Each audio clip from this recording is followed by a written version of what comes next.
우리 다 같이 사도신경으로 신앙 고백하심으로 새벽기도회 시작하겠습니다.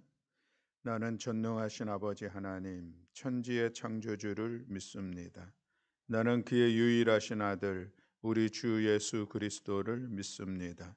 그는 성령으로 잉태되어 동정녀 마리아에게서 나시고 본디오 빌라도에게 고난을 받아 십자가에 못 박혀 죽으시고 장사된 지 사흘 만에 죽은 자 가운데서 다시 살아나셨으며 하늘에 오르시어 전능하신 아버지 하나님 우편에 앉아 계시다가 거기로부터 살아있는 자와 죽은 자를 심판하러 오십니다. 나는 성령을 믿으며 거룩한 공교회와 성도의 교제와 죄를 용서받는 것과 몸의 부활과 영생을 믿습니다. 아멘. 찬송가 304장 찬송하시겠습니다. 찬송가 304장.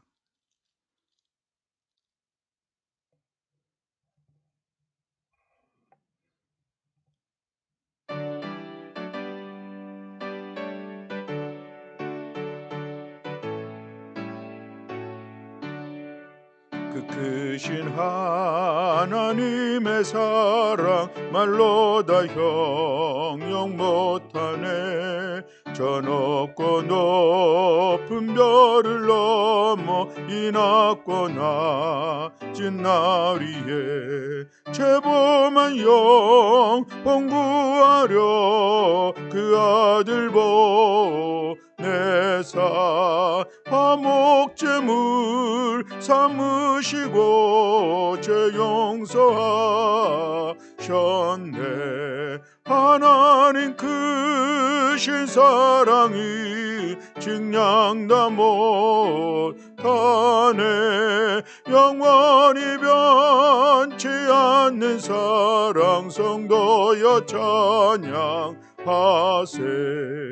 괴로운 시절 지나가고 땅 위에 영화세할 때 주 믿지 않던 영혼들은 큰 소리 외쳐 울어도 주 믿는 성도들에게 큰 사랑 베푸사 우리의 죄 사했으니 그 은혜 잊을까. 하나님 크신 사랑은 증량다 못하네.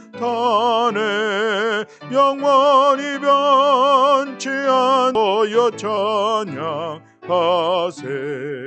하늘을 두루마리 삼고 바다를 머물 삼아도 한없는 하나님의 사랑 다 기록할 수 없겠네. 하나님의 크신 사랑 그 어찌 다 쓸까. 저 하늘 높이 쌓아도 채우지 못하리.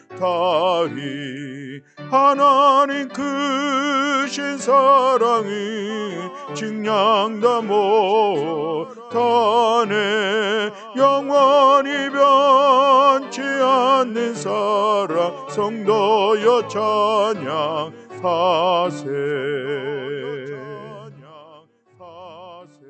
우리 함께 봉독할 말씀은 사무엘하 18장 1절부터 33절의 말씀입니다. 사무엘하 18장 1절부터 33절의 말씀.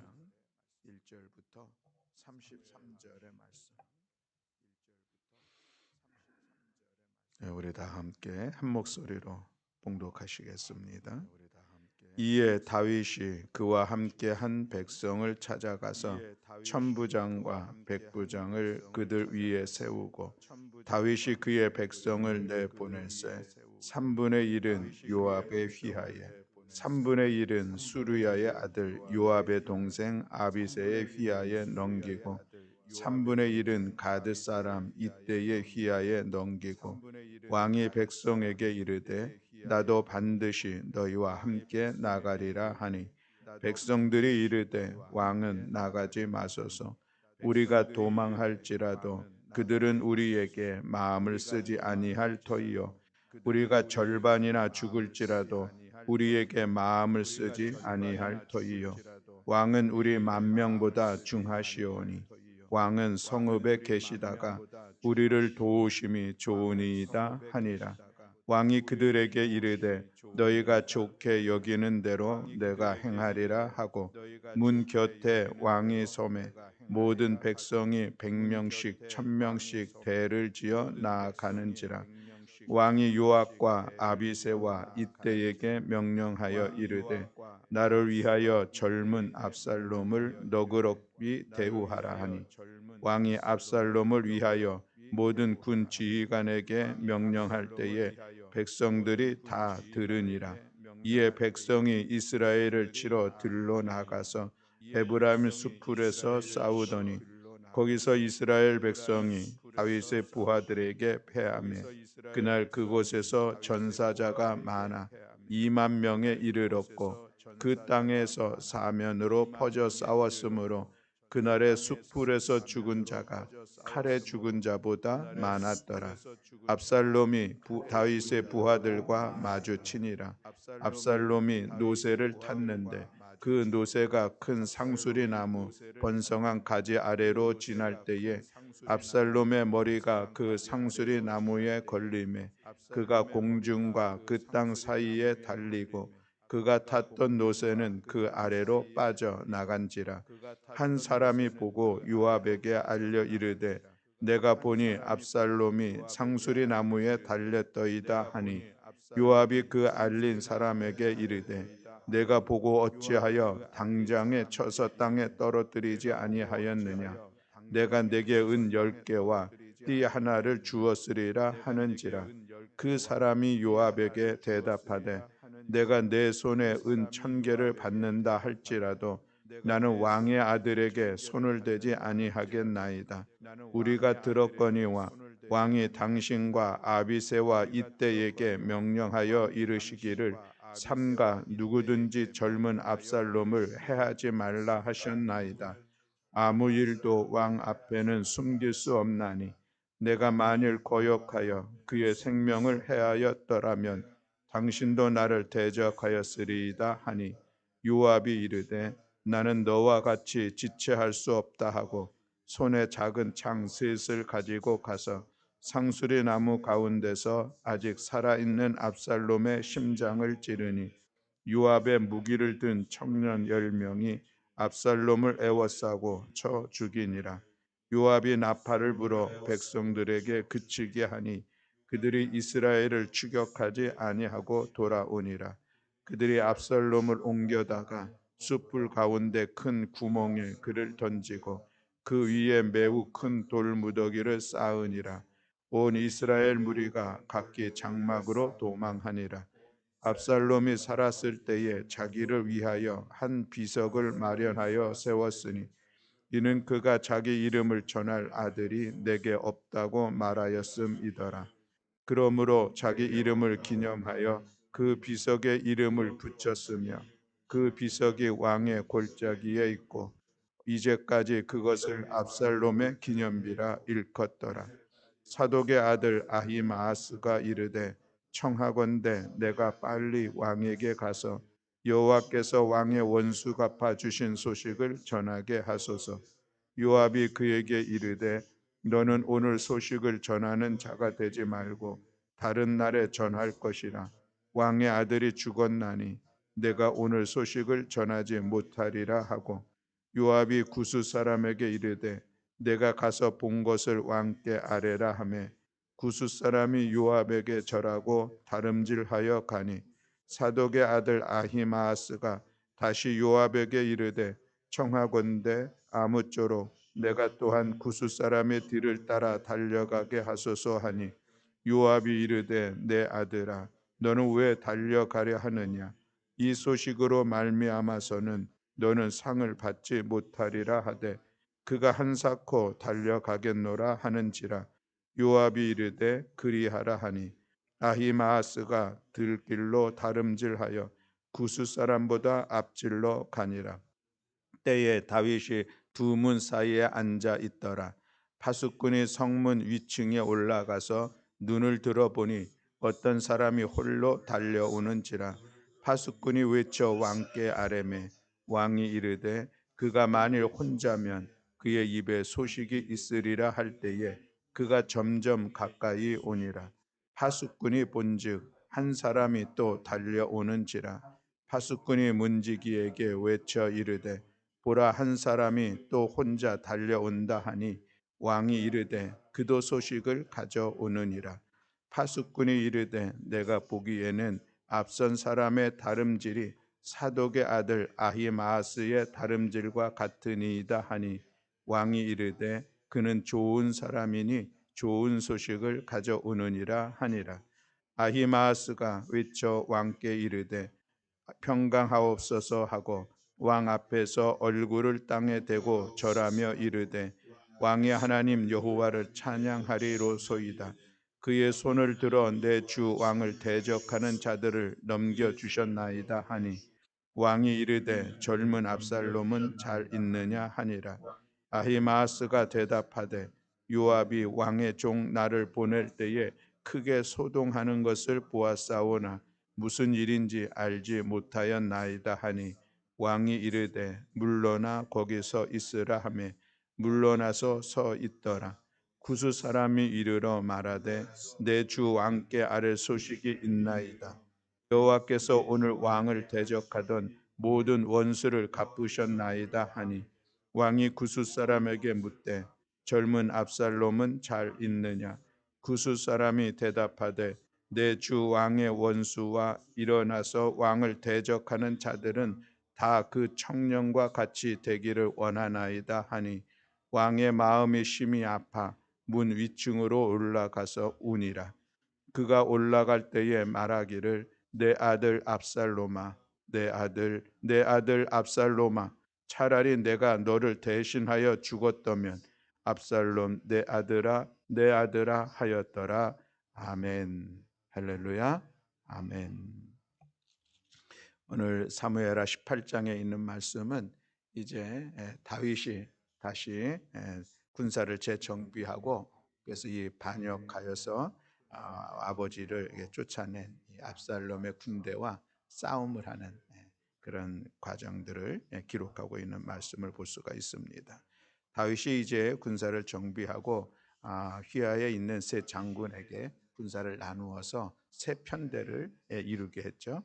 그 사람이 이제 요압, 그다음에 요압의 동생 아비세, 그리고 가드 사람 이때, 이 세 사람을 지휘관으로 해서 세 군대로 나누었습니다. 그리고 나도 너희와 함께 가겠다 했는데 백성들이 왕 가지지 마시고 왕궁의 그 성읍에 머물러 계시고 우리가 가서 싸우겠습니다. 그래서 다윗은 그 전쟁에 참여하지를 않죠. 그런데 그러다가 이제 이 다윗이 요압과 아비새와 이때에게 명령하여라고 5절에 말씀을 하고 있는데 부탁을 했겠죠. 가서 우리 아들 압살롬은 잘 너그럽게 대우했으면 좋겠다. 이것은 이제 이 전쟁을 하게 되는데 압살롬을 만나도 그를 죽이지는 않았으면 좋겠다. 뭐 이런 의미인 것이죠. 뒤에 나오는 그런 상황들을 보면 그렇게 이해할 수가 있겠습니다. 그런데 그렇게 전쟁에 나갔습니다. 나갔는데 결국은 요압에 의해서 압살롬의 군대는 패하게 되고 압살롬은 요압에 의해서 죽음을 맞이하게 되는 그런 시간들을 갖게 되죠. 그리고 이제 이 전쟁의 소식을 다윗에게 전하게 되는데 그때 두 사람이 그 소식을 전합니다. 사독의 아들 아히마아스가 먼저 가서 우리가 전쟁에 승리했습니다. 하나님의 은혜였습니다. 하나님을 찬양합니다. 이렇게 전쟁의 승리의 소식을 전하는데 그때에도 이 다윗의 마음은 압살롬은 어떻게 되었는가 하는 것이 관심이었었죠. 압살롬은 어떻게 되느냐고 묻는데 이 아히마아스가 내가 잘 모르겠습니다. 이런 의미로 대답을 합니다. 그리고 나서 이어서 또 구스 사람 한 사람이 또 이 요압이 보냄으로 이제 다윗에게 그 소식을 전하러 가는데, 그때에도 다윗은 그 구스 사람에게 압살롬은 어떻게 됐느냐라고 질문을 하죠. 그랬더니 이 구스 사람은 내 주 왕의 원수와 일어나서 왕을 대적하는 자들 모든 사람들이 그 청년 압살롬과 같이 되었습니다. 이 얘기는 압살롬도 그 전쟁에서 죽었습니다. 이 이야기를 하게 되는 것이죠. 그 소식을 듣고서 마지막 33절에 있는 말씀에 보면 왕의 마음이 심히 아파 문 위층으로 올라가서 우니라.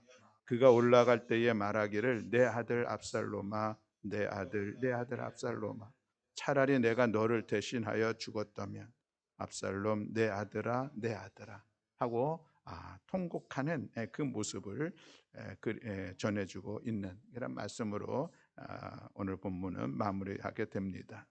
우리 이 말씀을 통하여서 우리가 잠시 같이 생각해 볼 수 있는 것은 이 다윗의 마음입니다. 압살롬에 대한 다윗의 마음인 것이죠.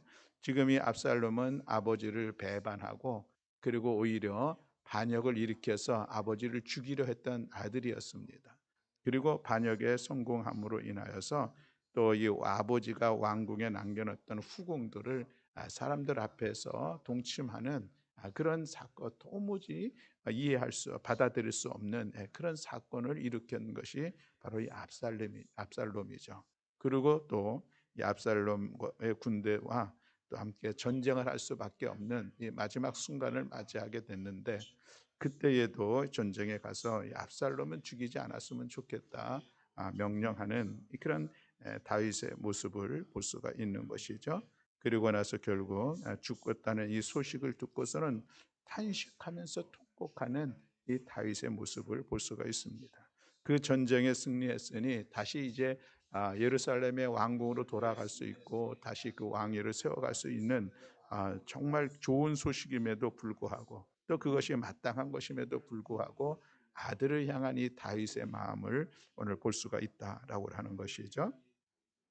이런 반응을 통하여서 19장에 보면은 오히려 이 군사 전쟁에 나갔던 군사들이 너무 부끄러워한다라고 하는데, 민망한 마음입니다. 우리가 정말 목숨을 걸고 나가서 싸웠는데, 그래서 그 전쟁을 승리로 이끌었는데 오히려 그 전쟁 가운데 압살롬이 죽음으로 인하여서 다윗이 그토록 슬퍼하는 것, 그들이 정말 죄인의 그런 심정으로 조용하게 다시 이렇게 돌아오는 그런 모습들도 볼 수가 있습니다. 다윗의 이 모습이 합당한 것일까 하는 그런 생각을 해보게 되는데, 그러나 그럼에도 불구하고 또 이 다윗과 이 압살롬의 관계는 아버지와 아들의 관계 속에 있는데, 여기서 이 부모의 마음을 오늘 우리가 좀 볼 수가 있다라고 하는 것이죠.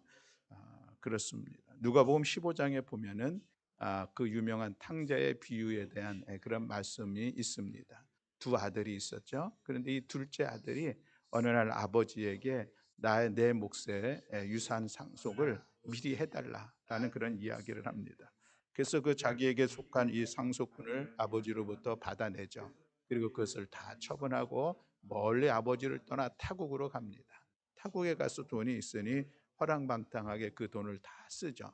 다 쓰고 나서 거지가 되었습니다. 이제 친구들도 다 떨어지고 먹을 것도 구할 수가 없는 그런 어려운 형편에 처하자 그가 이제 드디어 아버지를 생각하게 되고 용기를 내서 아버지의 집으로 돌아가는 그런 시간들을 갖습니다.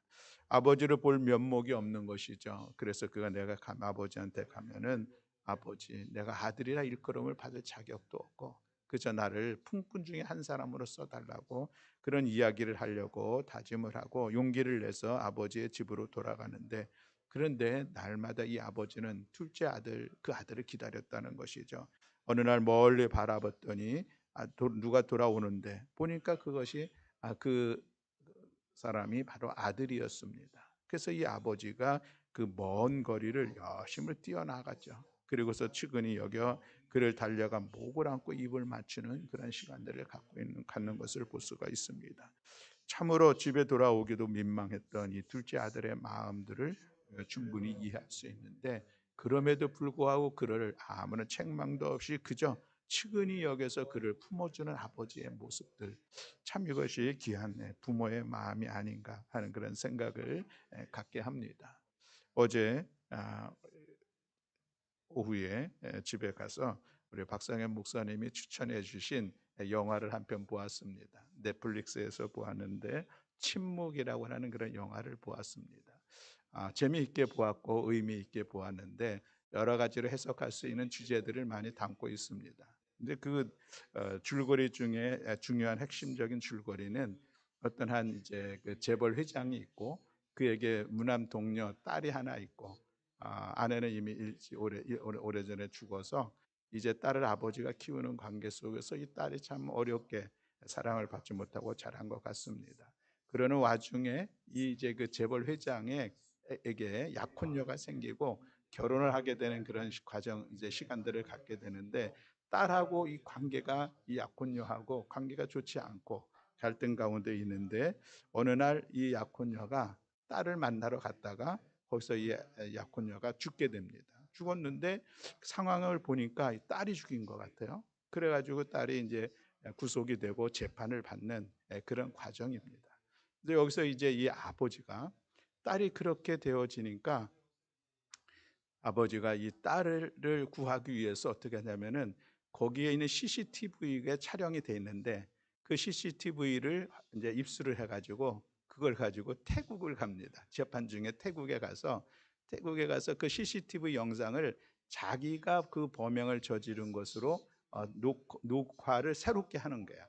그래서 그거를 증거인 양 가지고 이제 들어오고 그 과정 여러 과정이 있는데 그러다가 이 재판에서 그 CCTV 녹음했던 새로 만들었던 그것이 재판장에서 공개가 되게 돼서 결국 딸은 무죄이고 그리고 이 아버지가 살인자로서 상해치상자로서 치사자로서 이제 재판을 받고 형에 들어가는 그런 과정들을 갖습니다.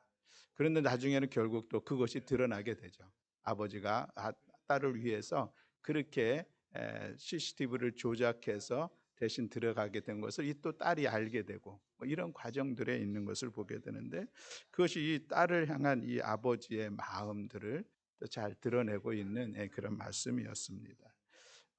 이 아버지 부모의 이 자녀 사랑이라고 하는 것은 우리의 이성적인 판단을 넘어서는 그 어떤 모습들이 있다라고 하는 것을 우리가 볼 수 있고 또 우리도 부모로서 자녀들에게 대한 그런 특별한 마음들이 있는 것을 보게 됩니다. 오늘 우리는 이 말씀을 통하여서 부모님이 자녀들을 사랑하는 그 마음 있지 그것을 넘어서 우리가 다시 한번 생각해 보길 원하는 것은 우리의 하나님 아버지께서 우리를 향하신 그 마음이 바로 이런 마음이 아니겠느냐라고 하는 그런 말씀인 것이죠. 여전히 우리의 부족한 모습이 있지만 그러나 예수 그리스도를 믿는 믿음으로 말미암아 하나님의 자녀된 우리들을 변함없는 사랑으로 늘 품어주시고 우리가 정말 하나님 앞에 나설 수 없는 그런 민망한 우리 자신의 연약한 모습들 범죄하며 모습들이 있으나 그럼에도 불구하고 그거 개의치 아니하시고 여전히 우리를 자녀로서 품어주시는 하나님 그 하나님의 모습을 생각하게 되는 것입니다. 오래전에 있었던 영화 중에 패션 오브 크라이스트라고 하는 그런 영화가 있었습니다. 예수님께서 십자가에 달려 죽으시는 그 과정들을 영화한 그런 영화였었는데 그 영화 가운데 아주 상징적으로 표현되어지는 한 그 장면이 있었는데 그것이 뭐냐면은 예수님께서 십자가에 달려 그 고통을 받으시면서 돌아가시는데 그 죽음의 그 시간 하늘에서 물방울 한 방울이 떨어지는 그런 장면이 있었습니다. 그것이 바로 하나님 아버지의 그 눈물로 표현된 것이라 해석이 되죠. 예수님께서 십자가에 달려 죽으셨을 때 그 아버지 하나님께서 성부 하나님께서 눈물을 흘리셨던 그런 모습들 이것이 오늘 우리를 향한 하나님 아버지의 마음이 아니겠는가라고 하는 것입니다. 오늘 이 다윗의 이 부정을 바라보면서 하나님 우리를 향하신 하나님 아버지의 마음 누가복음 15장에 있는 탕자의 비유를 통하여서 둘째 아들을 기꺼이 받아주는 이 아버지의 마음이 하나님 아버지의 마음이 아니겠는가라고 하는 그런 말씀입니다. 그렇습니다. 사랑하는 성도 여러분, 오늘도 하나님은 자녀된 우리들을 한결같은 사랑으로 우리를 품어주시고 또 우리를 넉넉히 이해해 주시고 우리를 받아주시는 그 하나님을 기억하는 우리 모두가 되기를 원합니다.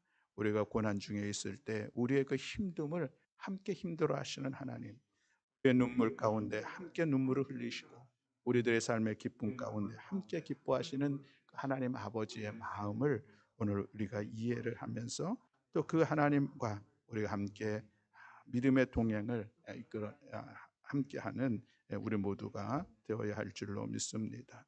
오늘도 하나님은 늘 우리의 삶 속에 동행하신다고 성경은 끝까지 우리에게 말씀하고 있습니다.